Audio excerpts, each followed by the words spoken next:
What if the patterns destroying your relationships, your career, your sense of self, aren't flaws in your character, but wounds in your history that nobody ever taught you to see? Stay with me. Because what Carl Jung discovered about the origins of self-sabotage will completely change the way you understand every repetitive failure in your life. Here's what most people never realize. The version of you sitting here right now, the one who overthinks, who self-destructs at the worst possible moments, who pushes love away or clings to it until it suffocates, that version of you was built, constructed, assembled piece by piece inside a childhood home by people who were themselves wounded, themselves unhealed, themselves doing the only thing they knew how to do. And the most devastating part? You've been carrying blueprints you never chose, running programs you never installed consciously, repeating patterns so familiar they feel like personality, when really they are simply old pain wearing your face. Jung saw this. He spent a lifetime mapping it. And what he found will not just explain your behavior, it will free you from it. Jung said that the psyche never forgets what the conscious mind refuses to process. Every wound that goes unnamed in childhood doesn't disappear. It goes underground. It becomes what Jung called shadow material, the buried, unintegrated parts of self that quietly run your life from below the surface. And here's the part that should stop you completely.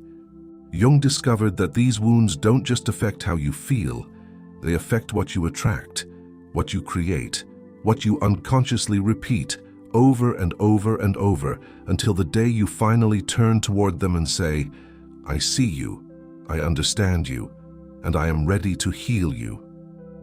There are 4 core wounds. Jung identified them across decades of clinical work, and the moment you recognize yours, something inside you will shift permanently. Wound 1, the wound of abandonment. This is the wound that forms when a child learns, through absence, through inconsistency, through loss, that the people they love will eventually leave. It doesn't require a dramatic event, a parent who was emotionally unavailable, a caregiver who was physically present but psychologically absent, a family that moved constantly, a love that was conditional on performance. These are all the same message delivered in different envelopes. You cannot count on people to stay. And here's what Jung discovered about what happens next. The child internalizes that message not as a fact about others, but as a fact about themselves. I am the reason they leave. I am too much, or not enough, or simply not worth staying for. That belief goes underground, and then, decades later, you find yourself destroying relationships before they can end naturally, becoming anxious the moment someone pulls back even slightly, choosing partners who are emotionally unavailable and calling it love because it feels familiar. This isn't self-destruction. It's a wound running a very old protection protocol, and the moment you name it as the wound of abandonment, the moment you stop calling it your personality and start calling it your history, the protocol begins to lose its power. Wound 2, the wound of worthlessness. Jung called this the most insidious of the core wounds, because it hides in plain sight behind the most impressive achievements. This wound forms when a child receives love that is conditional, when affection is granted for performance and withdrawn for failure, when the message, spoken or silent, is, "You are loved for what you do, not for who you are." The child learns to equate worth with output, and they become extraordinary at producing, at achieving, at building impressive external structures that nobody can look at and say, "That person is not enough."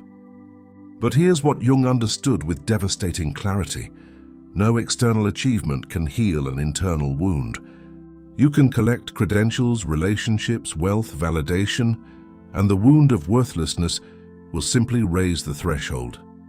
It will always find a reason why this accomplishment doesn't count, why this success is a fluke, why this love is temporary. You call it imposter syndrome. Jung called it the unlived interior life screaming for attention through the language of achievement, and it will not be silenced by more success, only by the radical, terrifying act of deciding, I am enough before I do anything at all. Wound 3, the wound of trust. This wound is forged in betrayal, in the specific shattering experience of trusting someone completely, a parent, a caregiver, a person who held power over your world, and having that trust broken in a way your young psyche could not metabolize. And here is what Jung discovered about the wound of trust that almost nobody talks about. The betrayal doesn't have to be dramatic to be devastating.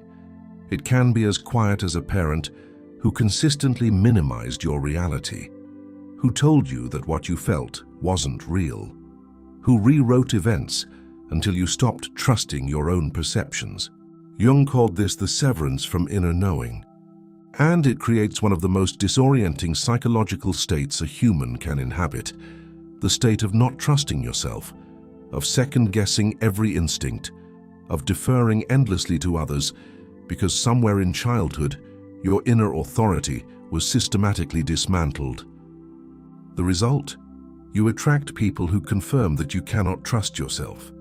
You stay in situations that feel wrong because you've learned to dismiss the signal. You override your gut over and over, and then wonder why you keep ending up somewhere you never wanted to be. Healing the wound of trust doesn't begin with trusting others. It begins with the radical act of trusting yourself again, of saying, my perceptions are real, my instincts are valid, my inner knowing was never the problem. Wound 4, the wound of identity. This is the wound Jung considered the root of all the others, and it forms in the specific quiet tragedy of a child who was never allowed to simply be, who was given a role instead of a self, the responsible one, the invisible one, the peacekeeper, the achiever, the problem, the golden child. These roles feel like identity because they are the only version of self the family system had room for.